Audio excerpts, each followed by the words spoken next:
Hello बच्चों, आपका स्वागत है आपके अपने चैनल करियर क्राफ्टर्स में। तो आज हम लोग देखेंगे सिविक्स का सत्ता में साझेदारी की कार्य प्रणाली। ठीक है, सिविक्स में सत्ता में साझेदारी की कार्य प्रणाली। ठीक है, इसमें हमारा टोटल 20 प्रश्न है, वो भी बहुत ही महत्वपूर्ण। जितने भी ये प्रश्न हैं ये सभी VVI प्रश्न हैं इस चैप्टर के। ठीक है, सत्ता में साझेदारी की कार्य प्रणाली। ठीक है, टोटल VVI क्वेश्चन है जो इस चैप्टर से निकलते हैं। ठीक है, तो सबसे पहला क्वेश्चन हम लोग देखते हैं, कहता है लोकतंत्र, है ना। लोकतंत्र जनता का जनता द्वारा तथा जनता के लिए शासन व्यवस्था है, यह किसने कहा था? तो किसने कहा था? अब्राहम लिंकन ने, कि लोकतंत्र जनता का जनता द्वारा तथा जनता के लिए शासन व्यवस्था है। ठीक है, तो अब्राहम लिंकन ने कहा था। चलिए, सेकंड नंबर प्रश्न है हमारा, पंचायती राज के त्रिस्तरीय स्वरूप में इनमें से कौन नहीं है?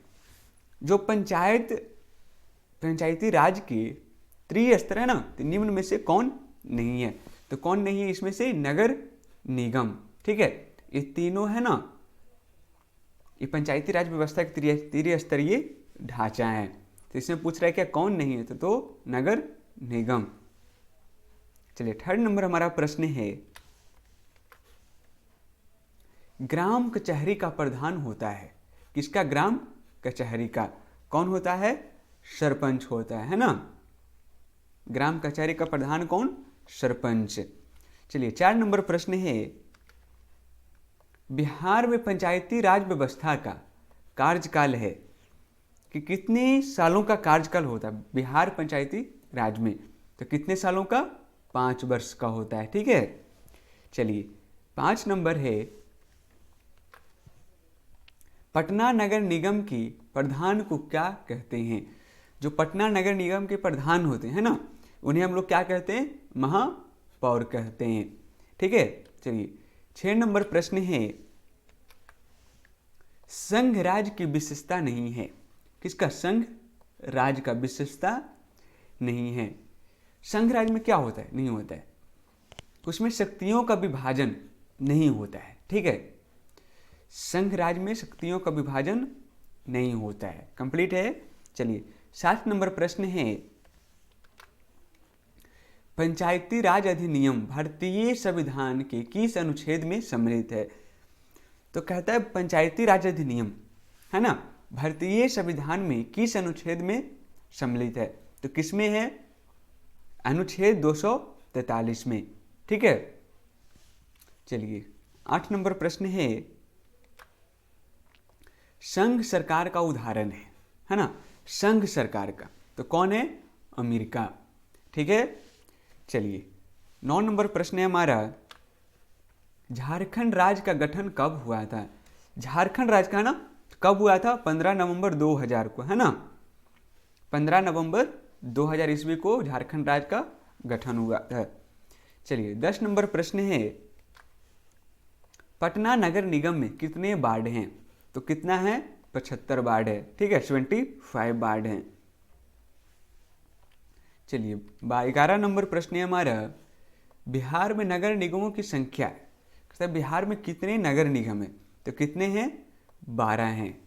ठीक है, चलिए 12 नंबर प्रश्न है हमारा, समवर्ती सूची में रखा जाता है किसे? समवर्ती सूची में दोनों को रखा जाता है, केंद्र और राज्य दोनों को, है ना।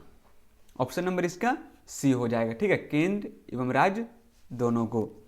चलिए 13 नंबर प्रश्न है, ग्राम पंचायत का बजट कौन पास करता है? किसका? ग्राम पंचायत का बजट तो कौन करता है? ग्राम सभा करता है। ठीक है, ग्राम पंचायत का बजट कौन पास करता है? तो ग्राम सभा। चलिए 14 नंबर प्रश्न है, ग्राम कचहरी के मुखिया को क्या कहते हैं? जो ग्राम कचहरी का मुखिया होता है उसे क्या कहते हैं हम लोग? सरपंच बोलते हैं। ठीक है, चलिए 15 नंबर प्रश्न है हमारा, कि भारतीय संविधान में राज्य और केंद्र सरकार को कितनी सूची में बांटा गया है? तो कितने सूची में? 3 सूची में, है ना। 3 सूची में है जो राज्य और केंद्र सरकार को बांटा गया है। चलिए 16 नंबर प्रश्न है हमारा, सोवियत संघ का विघटन कब हुआ? सोवियत संघ का कब हुआ था? 1989 में। ठीक है, सोवियत संघ का विघटन कब हुआ था? 1989 में। चलिए 17 नंबर प्रश्न है, भारत में सर्वोच्च न्यायालय के मुख्य न्यायाधीश की नियुक्ति कौन करता है? भारत में सर्वोच्च न्यायालय के मुख्य न्यायाधीश की नियुक्ति कौन करता है? तो कौन करते हैं? राष्ट्रपति करते हैं। ठीक है, तो अभी तक जितने बच्चे एप्लीकेशन को इंस्टॉल नहीं किए वो एप्लीकेशन इंस्टॉल कर लीजिए। ठीक है, जिसमें आपको ऑब्जेक्टिव टेस्ट है और नोट्स वगैरह। ठीक है, तो जल्दी से जल्दी जाकर इंस्टॉल कर लीजिए, डिस्क्रिप्शन में आपको लिंक मिल जाएगा। ठीक है, चलिए 18 नंबर हमारा प्रश्न है, भारत में कितने प्रतिशत लोगों की भाषा हिंदी है? तो कितने प्रतिशत? 40%।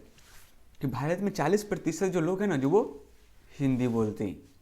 ठीक है, चलिए आगे है 19 नंबर, वेस्ट इंडीज संगठन की स्थापना कब की? ठीक है, वेस्ट इंडीज संगठन की स्थापना कब की गई? कब किया गया था? 1858 ईस्वी में। ठीक है, 1958 में किया गया था। चलिए 20 नंबर प्रश्न है, राज्य सरकार कितनी की औसत आबादी को ग्राम पंचायतों की स्थापना का आधार मानती है? कहता है राज्य सरकार जो है औसत आबादी कितनी होनी चाहिए? ठीक है, तो ग्राम पंचायतों की स्थापना हो सकता है, तो कितना होना चाहिए? 7000। ठीक है,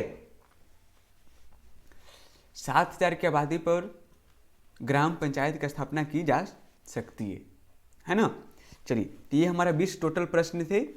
ठीक है, जो एग्जाम की दृष्टि से बहुत ही इंपॉर्टेंट होने वाला है। ठीक है, 20 प्रश्न है, इसको आप लोग इस चैप्टर का सबसे महत्वपूर्ण प्रश्न को शामिल किया, जो आपके पिछले एग्जाम में हमेशा पूछे जाते हैं। ठीक है, चलिए बाकी मिलते हैं नेक्स्ट क्लास में। आज के लिए इतना ही।